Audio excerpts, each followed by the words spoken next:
भजन संहिता 119 अध्याय और 9 पद क्या लिखा है, पढ़िए। जवान अपनी चाल को किस किस उपाय से शुद्ध रखे, तेरे वचन के अनुसार सावधान रहने।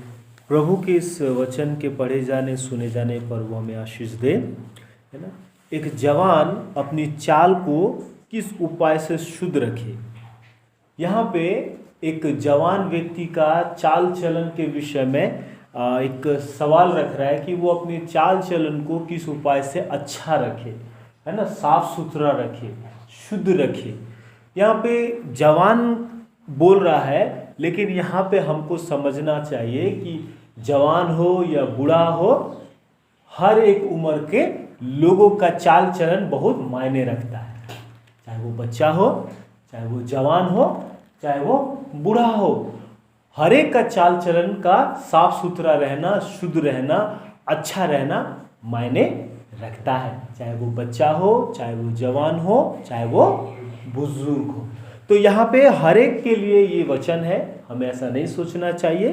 तो हर वर्ग के लोगों का चाल चलन, चाहे वो बच्चे हो या जवान हो या बुजुर्ग हो, उनका चाल चलन, है ना, किस उपाय से, क्या ऐसा उपाय है ना, क्या ऐसा साधन है जिसके द्वारा वे अपने चाल चलन को वे क्या रख सके, साफ सुथरा रख सके। क्या ऐसा उपाय है, क्या ऐसा साधन है।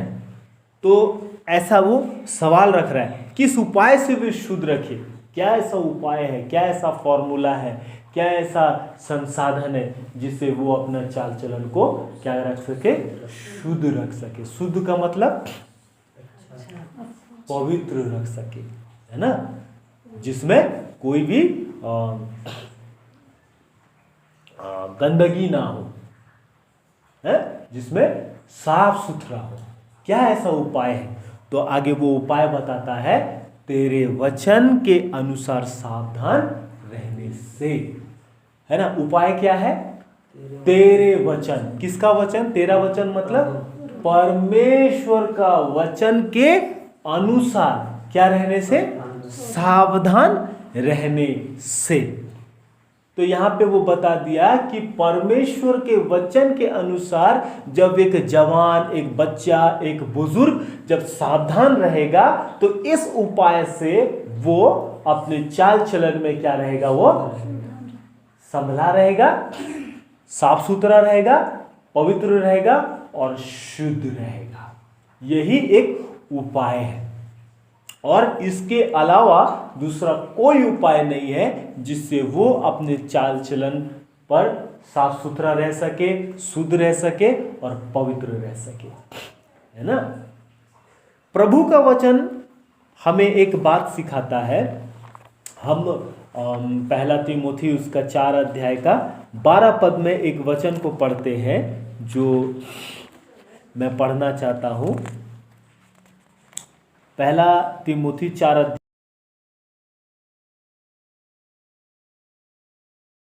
कोई तेरी जवानी को तुच्छ न समझने पाए, पर वचन और चाल चलन और प्रेम और विश्वास और पवित्रता में विश्वासियों के लिए आदर्श बन जाए। बस यहाँ पे प्रभु का वचन क्या बोल रहा है, कोई, हम लोगों को प्रभु का वचन क्या बोल रहा है, हम लोगों के विषय में, कि कोई भी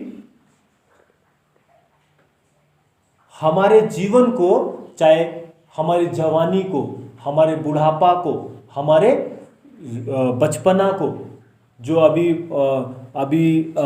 बच्चा है, अभी 8 साल का है, अभी 18 साल का है, अभी 20 साल का है, अभी 25 साल का है, अभी 30 साल का है, अभी 50 साल का है, अभी 60 साल का है, अभी 80 साल का है, इस उम्र के लोगों को कोई भी तुच्छ न समझने पाए।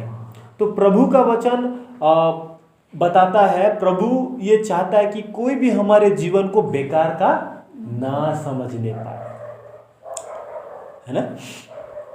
कोई भी हमारे जीवन को फालतू, बेकार ना समझने पाए, तुच्छ ना समझने पाए।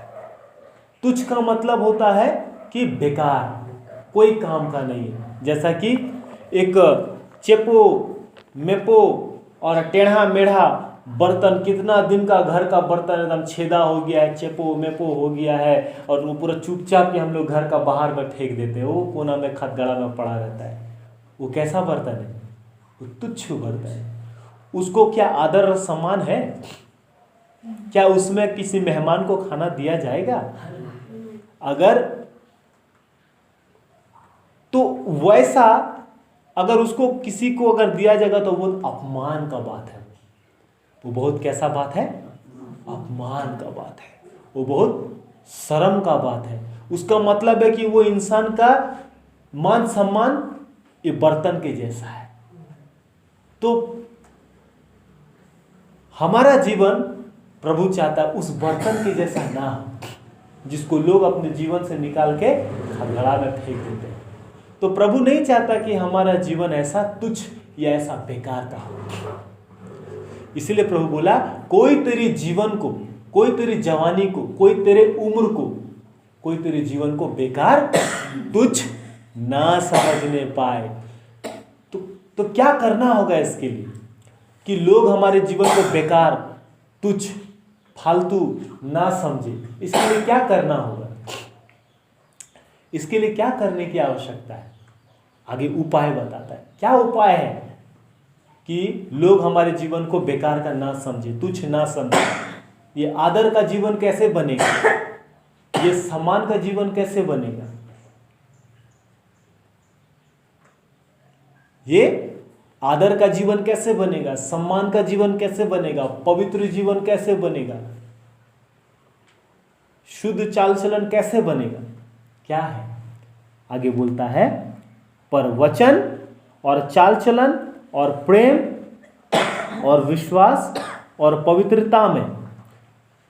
तो यहां पे कितनी बातें हैं? 1 2 3 4 5 5 बातों में क्या बन जा बोल रहा है? सबके लिए, चाहे विश्वासी हो, पड़ोसी हो, काम में मालिक हो, काम में दूसरा काम करने वाला कोई दूसरा मिस्त्री हो या लेबर हो, सबके लिए क्या बन जा? आदर्श बन जा। आदर्श का मतलब वो तुमको देख के सीखे, तुमको देख के सीखे। तुम उनके लिए क्या बन जाओ? एक ठो आदर्श बन जाओ। उनके लिए क्या बन जाओ? रोल मॉडल बन जाओ, कि तुमको देख के वो लोग सीखे। इसीलिए क्या में? वचन में। जो भी हम मुंह से बोलते हैं बहुत सोच समझ के बोलना। और वो कब मुंह का जुबान में लगाम कब आएगा? बहुत बार इंसान का चाल चलन यही से खराब होता है। ये जो हम जो हाथ और पैर से बाद में होता है, लेकिन सबसे पहले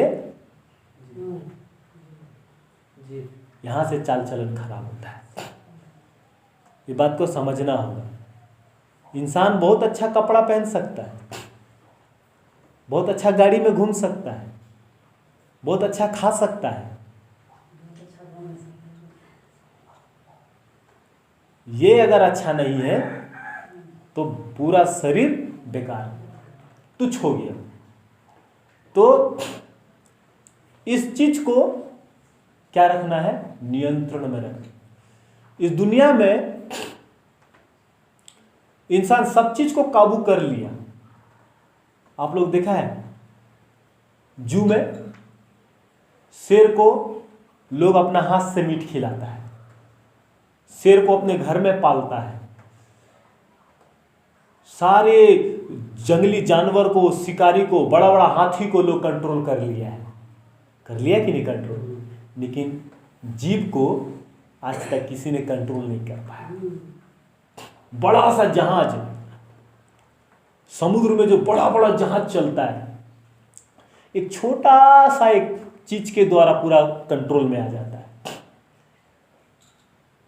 उसी तरह घोड़ा इतना तेज दौड़ता है, लेकिन एक छोटा सा चीज के वजह से वो भी कंट्रोल में आ जाता है। क्या है? लगाम। तो लगाम होना बहुत जरूरी है। उसी प्रकार हमारे जीवन में एक जीव है, जो ये जीव पूरे शरीर को क्या कर देता है?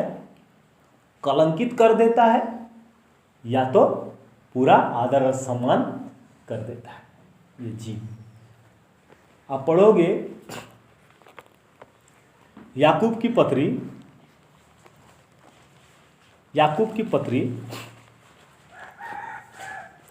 3 अध्याय पेज संख्या 320। याकूब की पत्री पेज संख्या 320 अगर आप निकालोगे और 1 पद से लेके आप 12 पद तक अगर पढ़ोगे, मैं पढ़ता हूं, आप अपने बाइबल में देखें। याकूब की पत्री 3 अध्याय पेज संख्या 320। ध्यान से सुनिए, वचन को ध्यान से सुनिए। जब आप सुनोगे तब वो मन में जाएगा। हे मेरे भाइयों, हे मेरे बहनों, तुम में से बहुत उपदेशक ना बने, बहुत प्रचार करने वाला ना बने, लोगों को भाषण देने वाला, उपदेश देने वाला ना बने। इजिप्ट से उपदेश देते हैं ना, उपदेश कहाँ से स्टार्ट होता है? और बहुत बार हमारा जीवन भी उपदेश होता है। तो यहां पे क्या बोलता है? बहुत उपदेशक ना बने। क्यों ना बने? क्योंकि तुम जानते हो कि हम उपदेशक और भी दोषी ठहरेंगे। हम जो इजिप्ट से लोगों को अच्छा बात बताते हैं, प्रभु का बात बताते हैं, हम जो उपदेशक है, हम बहुत ज्यादा क्या बनेंगे? दोषी ठहरेंगे। क्यों? क्योंकि जानते हो कि हम उपदेशक और भी दोषी ठहरेंगे, इसलिए कि हम सब बहुत बार चूक जाते हैं। बहुत बार क्या हो जाते हैं? चूकना क्या होता है पता है? चूकने का मतलब बोलो, क्या होता है चूकने का मतलब? निशाना चूक गए। हाँ, तीर चलाता देखा है? एकदम पॉइंट में मारना है, लेकिन अगर थोड़ा सा इधर हो गया तो वो निशाना से चूक गया। तो वही बात बोल रहा, बहुत बार हम लोग चूक जाते हैं। किसमें? आगे बताता है, चूक जाते हैं।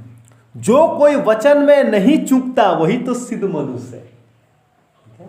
जो कोई वचन में नहीं चूकता, वचन का सीधा निशाना में जो नहीं चलता, वही क्या हो जाता है? चूक जाता है। तो आगे क्या बोला? हमने पहला वचन पढ़ा था भजन संहिता 119 अध्याय का 9 पद में, जवान अपनी चाल को किस उपाय से शुद्ध रखे?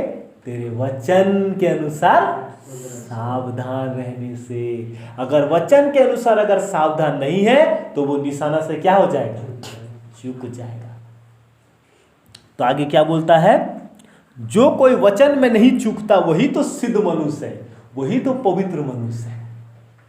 किस उपाय से जीवन को शुद्ध रखे, चाल चलन को किस उपाय से शुद्ध रखे? जो वचन में नहीं चूकता वही तो सिद्ध मनुष्य है। अब पवित्र मनुष्य कौन है?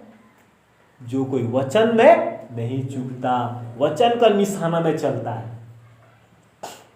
वचन का निशाना में चलता है तभी वो निशाना में तीर लगेगा। और जो कोई वचन के निशाना में नहीं चलता वो भटक जाता है, वो चूक जाता है, वो फेल हो जाता है, वो असफल हो जाता है। क्या लिखता है? जो कोई वचन में नहीं चूकता वही तो सिद्ध मनुष्य है और सारी देह पर भी लगाम लगा सकता है। जो वचन में नहीं चूकता वही क्या बोलता है?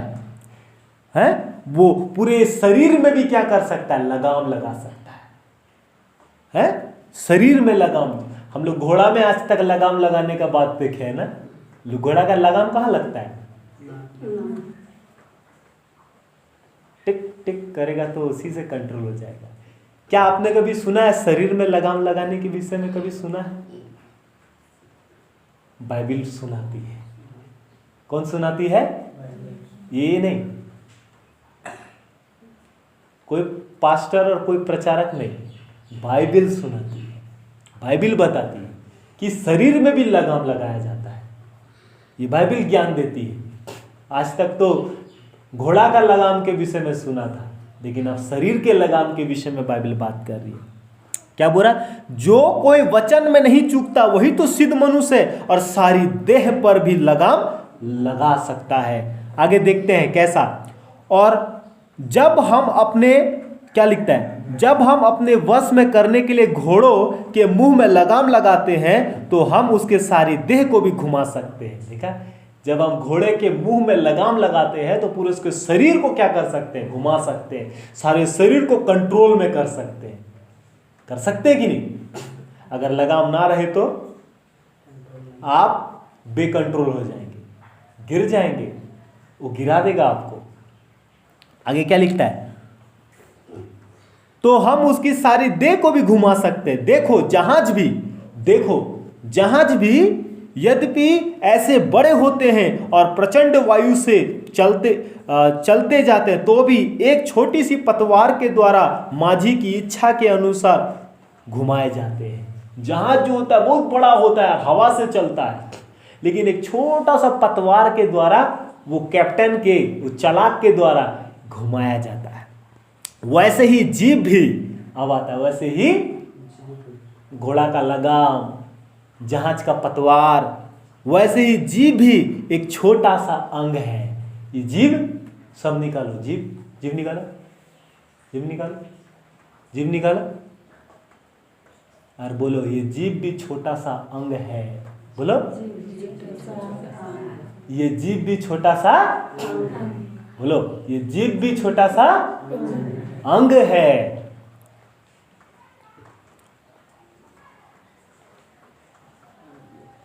और बोलो, और बड़ी बड़ी डींगे मारता है। बाइबल क्या बोला?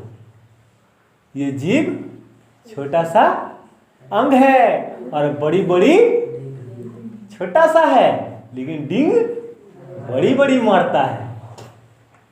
कभी हम मारे हैं? मारते हैं? कौन मारता है? शरीर, पैर, हाथ मारता है? कौन मारता है? ये मारता है? कौन मारता है? घर में आग कौन लगाता है? पैर, हाथ? जीभ लगाता है। आगे क्या लिखता है? और वह बड़ी बड़ी डींगे मारती है। देखो थोड़ी सी आग से कितने बड़े जंगल में आग लग जाती है ना। छोटा सा आग से, छोटा सा आग, एक चिंगारी से बड़ा सा जंगल में क्या लग जाता है? आग लग जाता है। जीभ भी एक आग है। बोलो जीभ भी एक आग है। बोलो जीभ भी एक आग है। ये जीभ भी एक आग है।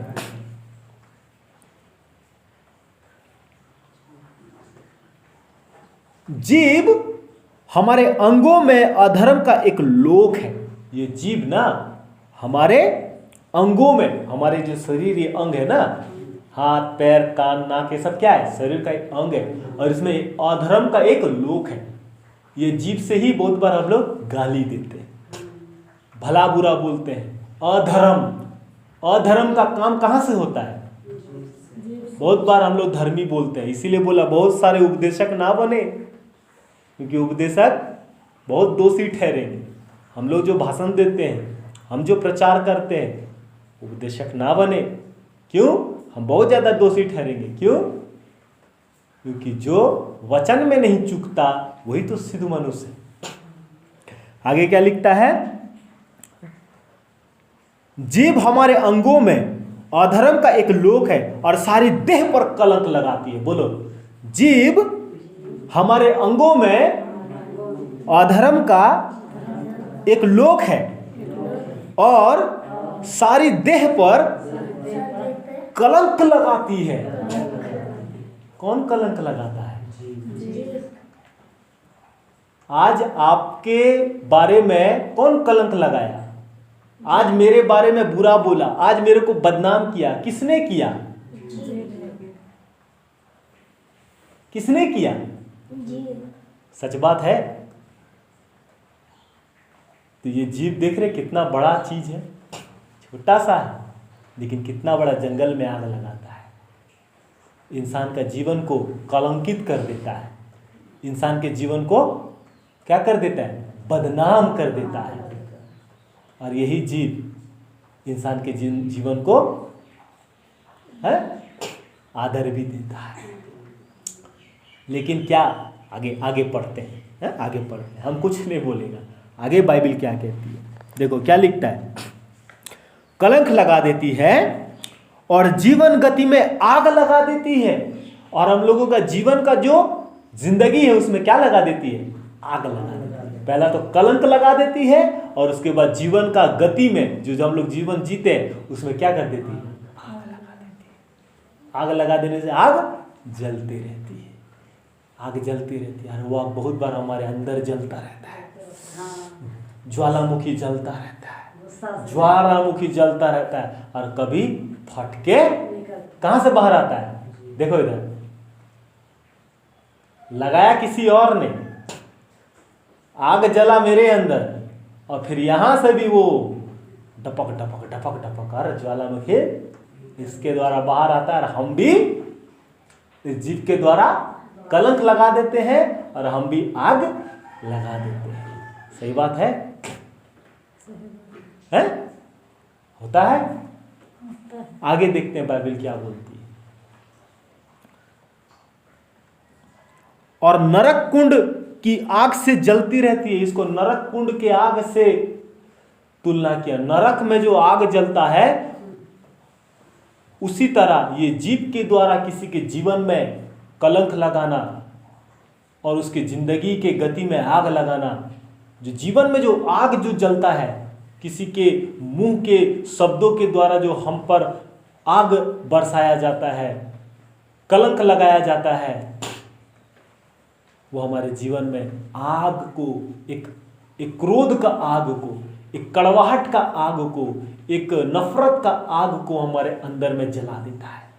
और वो धीरे धीरे धीरे धीरे धीरे धीरे धीरे धीरे करके इस जीव के द्वारा क्या होता है, बाहर निकल आता है। लेकिन हमको सीखना है कि कैसे ही वो नफरत का आग को, कलंक का आग को, दुश्मनी का आग को हमको कैसे अंदर में बुझाना है। संसार के लोग इसको बाहर निकालते हैं, लेकिन बाइबल हमको सिखाता है इसको हमको अंदर में ही पानी डाल के बुझाना है। और ये कैसे सावधान होगा, ये पानी कैसे डलाएगा, तेरे वचन के अनुसार सावधान रहने से। वचन के पानी से इसको जब हम बुझाएंगे तभी ये बुझेगा। और यदि अपने इच्छा से, अपने पानी से अगर इसको हम सींचेंगे तो हमारे पानी में क्या है पता है, पेट्रोल है। इसको और ज़्यादा आग भड़काएगा, इसको और ज़्यादा आग का चिंगारी बढ़ाएगा हमारा विचार। लेकिन जब हम अपने विचार में परमेश्वर का विचार को जब हम यहाँ डालते हैं तब वो विचार उस आग को क्या करता है, ठंडा करता है। लोगों के द्वारा भड़काया हुआ आग, लोगों के द्वारा कलंकित किया हुआ बात। आगे देखते हैं क्या बोलता है। क्योंकि हर प्रकार के वन पशु, पक्षी और रेंगने वाले जंतु और जलचर तो मनुष्य जाति के वश में हो सकते हैं और हो भी गए हैं, है ना। और हर प्रकार का जानवर, हर प्रकार का वन पशु, जंगल में जितना भी वन पशु है, जंगल का जानवर है, मनुष्य का वश में हो गया है। पक्षी, सब कुछ मनुष्य का वश में है और हो गया है और है भी। पर जीव को मनुष्य में से कोई भी अपने वश में नहीं कर सकता। पर जीव को कोई भी मनुष्य अपने कंट्रोल में नहीं कर सकता। आगे बाइबल बोलती है, वह एक ऐसी बला है जो कभी रुकती ही नहीं, वह प्राणनाशक विष से भरी हुई है। ये एक जैसा सांप के अंदर विष होता है ना, उसी प्रकार से ये जीव के अंदर भी विष होता है। बहुत बार लोग विष उगलते हैं और जिंदगी को, और लोगों का जिंदगी को बर्बाद करते हैं। लेकिन हम लोगों को प्रभु सिखाता है कि हम लोगों को यहाँ से क्या उगलना है, अमृत उगलना है। इस जीव में विष है और अमृत भी है। तो आपको और मेरे को क्या उगलना है, अमृत उगलना है, विष नहीं उगलना है। बहुत बार हम लोग विष उगलते हैं। सांप का गुण क्या है, विष उगलना। मनुष्य के अंदर भी ये जो जीव है ये विष उगलता है। लेकिन हम प्रभु यीशु मसीह में जो लोग हैं, हमें क्या करना है? और ये कैसे होगा? प्रभु के वचन के अनुसार सावधान रहने से ही अमृत उगलेगा। अमृत क्या है? परमेश्वर का वचन है। यही जब हमारे अंदर में होगा तभी ये निकलेगा।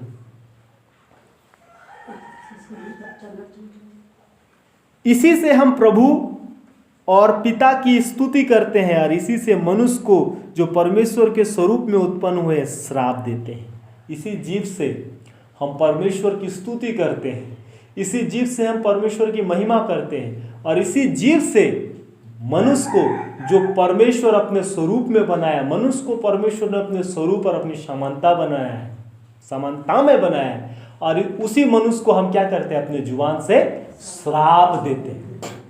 इसी जुबान से हम परमेश्वर की स्तुति करते हैं, हालेलुया, धन्यवाद, स्तुति, वंदना, महिमा करते हैं परमेश्वर का।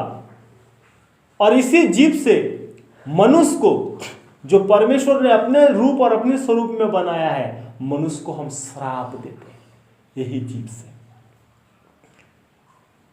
यही जीव से। आगे क्या लिखता है बाइबल? एक ही मुंह से धन्यवाद और एक ही क्या लिखा? और एक ही मुंह से धन्यवाद और श्राप दोनों निकलते हैं।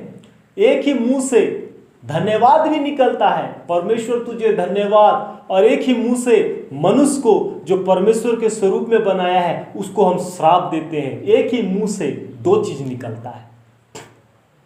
आगे बाइबल हम पढ़ते हैं, हे मेरे भाइयों, हे मेरे बहनों, ऐसा नहीं होना चाहिए। प्रभु क्या बोलता है?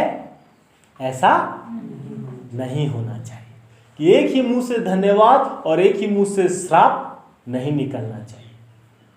धन्यवाद किसे देते हैं हम लोग? प्रभु को। श्राप किसे देते हैं हम लोग? मनुष्य को, जो परमेश्वर ने अपने रूप और अपने स्वरूप में बनाया है। आपको, मेरे को परमेश्वर ने अपने रूप और अपने स्वरूप में बनाया है। परमेश्वर ने उत्पत्ति में क्या बोला? आओ हम मनुष्य को अपने रूप और अपनी समानता में बनाए। आपको और मेरे को परमेश्वर कैसे बनाया है? अपने रूप और अपनी समानता में बनाया है। और हम मनुष्य आज क्या करते हैं? इसी जुबान से हम परमेश्वर को धन्यवाद देते हैं, स्तुति करते हैं, और इसी मुंह से मनुष्य को जो परमेश्वर ने अपने रूप और अपनी समानता में बनाया उसको हम लोग क्या करते हैं? श्राप देते हैं, उसको हम गाली देते हैं, उसके ऊपर कलंक लगाते हैं। हे मेरे भाइयों बहनों, प्रभु का वचन बोल रहा है ऐसा नहीं होना चाहिए। कैसा नहीं होना चाहिए? श्राप नहीं होना चाहिए। परमेश्वर ने हमको अपने रूप में बनाया है, उस मनुष्य को हम अपने अंदर से, श्राप कहां से निकलता है? कहां से निकलता है? जीव से। इस जीव से श्राप नहीं निकलना चाहिए। आगे देखो क्या बोलता है, क्या सोते के एक ही मुंह से मीठा और खरा जल दोनों निकलता है? क्या सोता मतलब कुआं से, हम लोग जो गांव में कुआं का पानी पीते हैं, दाढ़ी का पानी पीते हैं, क्या वो दाढ़ी का पानी से मीठा और तीखा दोनों प्रकार का पानी निकलता है? उत्तर दो, निकलता है? इससे निकलता है, जीभ से निकलता है, जीभ से निकलता है। प्रभु को स्तुति और मनुष्य को जो परमेश्वर के स्वरूप में बनाया है उसको श्राप निकलता है, मनुष्य के जीभ से निकलता है, परंतु कुआं के पानी से नहीं निकलता, एक ही पानी निकलता है। हे मेरे भाइयों, क्या अंजीर के पेड़ से जैतून या दाख की लता से अंजीर लग सकता है? क्या इसको हम समझते हैं अंगूर का पेड़ में आम का फल लग सकता है? और आम का पेड़ में अंगूर लग सकता है? आम का पेड़ में आम ही लगेगा और अंगूर का पेड़ में अंगूर ही लगेगा। वैसे ही खरे सोते से मीठा पानी नहीं निकल सकता। वैसा ही जहां पर ही खरा पानी निकलता है वहां से मीठा नहीं निकल सकता। और जहाँ से मीठा निकलता है वहाँ से खरा नहीं निकल सकता। और हमारे जीवन में क्या नहीं होना चाहिए? दो चीज नहीं होना चाहिए। परमेश्वर को हम स्तुति करते हैं और मनुष्य को जो परमेश्वर के स्वरूप में उत्पन्न किया है उसको हम श्राप देते हैं। ये दो नहीं हो, ये क्या हो गया? एक मीठा हो गया, परमेश्वर को धन्यवाद दिया ये मीठा हो गया, मनुष्य को श्राप दिया ये खरा हो गया। ये दो चीज को हम लोग लेके नहीं चल सकते कि गिरजा में बैठा तो धन्यवाद प्रभु, बाहर गया तो बदनाम है वो मनुष्य, कितना फालतू है वो मनुष्य। ऐसा नहीं निकल सकता। बहुत बार हम लोग ऐसे ही निकालते हैं, लेकिन आज से प्रभु बोल रहा है ऐसा नहीं होना चाहिए। बोलिए सब, मेरे साथ बोलिए, ऐसा नहीं होना चाहिए। एक ही मुंह से दो चीज नहीं निकल सकता, एक ही चीज निकलना है। और वो क्या निकलना है? मीठा सोता निकलना है। बोलिए, मीठा सोता निकलना है। और ये कब निकलेगा? जब प्रभु के वचन के अनुसार सावधान रहेंगे तब।